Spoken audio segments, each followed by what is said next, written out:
Dans la vidéo de ce jour, nous commençons un nouveau chapitre avec l'activité 1.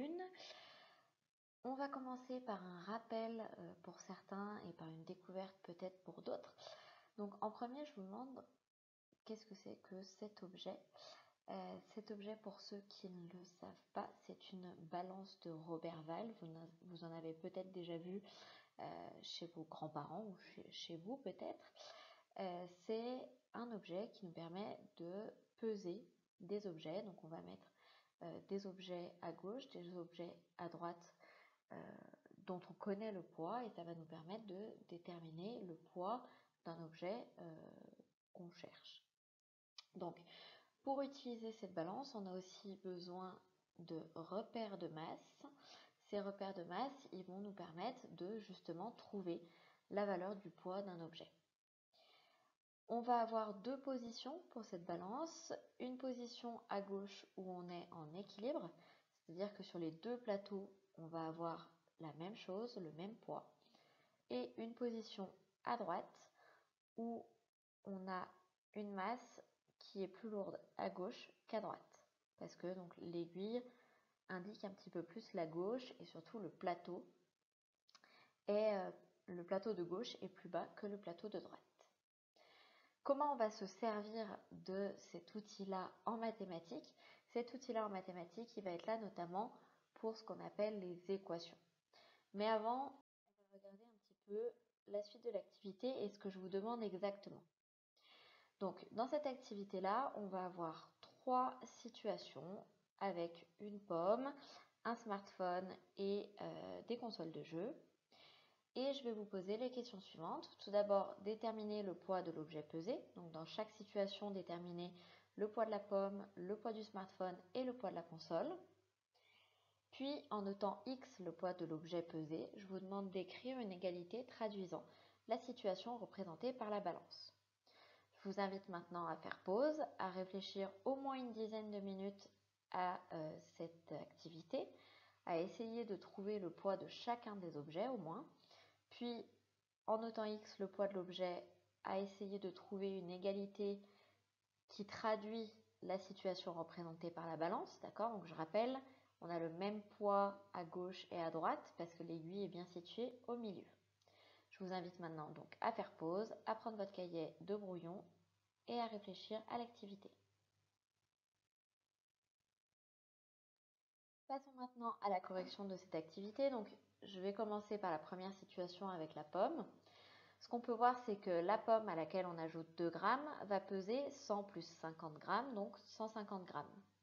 Donc la pomme pèse 150 grammes auquel on soustrait 2 grammes. Donc la pomme pèse 148 grammes. Si on appelle X le poids de la pomme, alors ma situation, je peux la représenter par le fait que X plus 2, donc le poids de la pomme plus 2, est égal à 100 plus 50. Le égal ici, il est vraiment là pour exprimer le fait que les plateaux de ma balance sont parfaitement équilibrés. Deuxième situation, le téléphone auquel on ajoute 15, donc 10 plus 5, pèse 200 grammes. Donc le téléphone pèse 200 grammes auquel on soustrait 15. D'accord? Donc 15 plus le téléphone, ça fait 200. Donc le téléphone, c'est égal à 200 moins 15. Ainsi, le téléphone pèse 185 grammes. En appelant X le poids du téléphone, à nouveau, j'obtiens que X plus 10 plus 5 va être égal à 200. Toujours la même chose, le égal, il est là pour exprimer le fait que la balance est équilibrée. Une fois que j'ai écrit une expression de ce type-là, je peux également la simplifier en écrivant par exemple X plus 15 égale à 200. Troisième et dernière situation donc avec les consoles, on n'a que deux consoles pèsent ensemble 2 kg et 100 g, c'est-à-dire 1 kg plus 1 kg plus 50 g plus 50 g. Donc une console va peser 2,1 kg qu'on va diviser par 2. Comme les consoles font le même poids, il me suffit de diviser par 2 2,1 pour avoir le poids d'une seule console. Donc une console pèse donc 1,05 kg. Vous pouvez faire attention ici que j'ai bien fait attention de additionner mes poids tous dans la même unité, c'est-à-dire que j'ai bien soit tout mis en kilogrammes, soit tout mis en grammes. C'est à vous de faire le choix de si vous préférez les grammes ou les kilogrammes. Mais en tout cas, tous les calculs doivent être faits dans la même unité. Et enfin, si on appelle x le poids de la console, alors 2x est égal à 1000 plus 1000 plus 50 plus 50. Vous voyez ici, par exemple, j'ai traduit mon calcul et mes poids surtout. Je les ai tous convertis en grammes. Et ainsi, je peux également simplifier cette écriture en écrivant que 2x, c'est égal à 2100. Donc, comme vous l'aurez compris dans cet exercice, notre but, ça va être de résoudre des équations. Pourquoi des équations?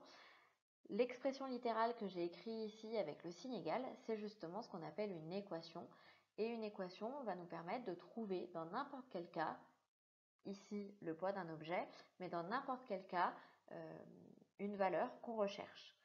La mise en équation peut passer par exemple comme ici par une balance, mais elle peut intervenir dans n'importe quelle situation mathématique.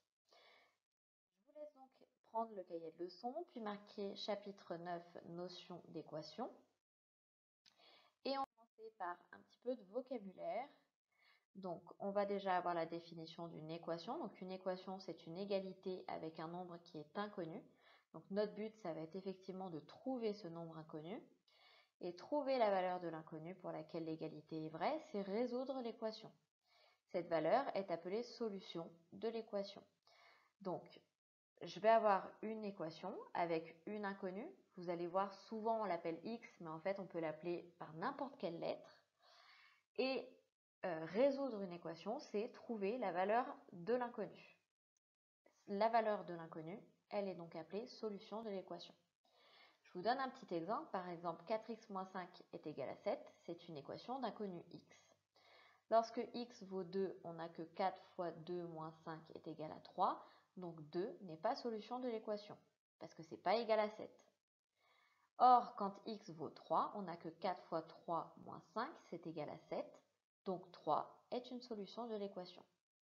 Donc on va dire qu'un nombre est solution de l'équation quand lorsque je remplace mon inconnu par ce nombre-là, j'obtiens bien une égalité, c'est-à-dire que ma balance est bien équilibrée, j'ai bien la même chose à gauche et à droite dans ma balance, j'ai bien la même chose à gauche et à droite de mon équation.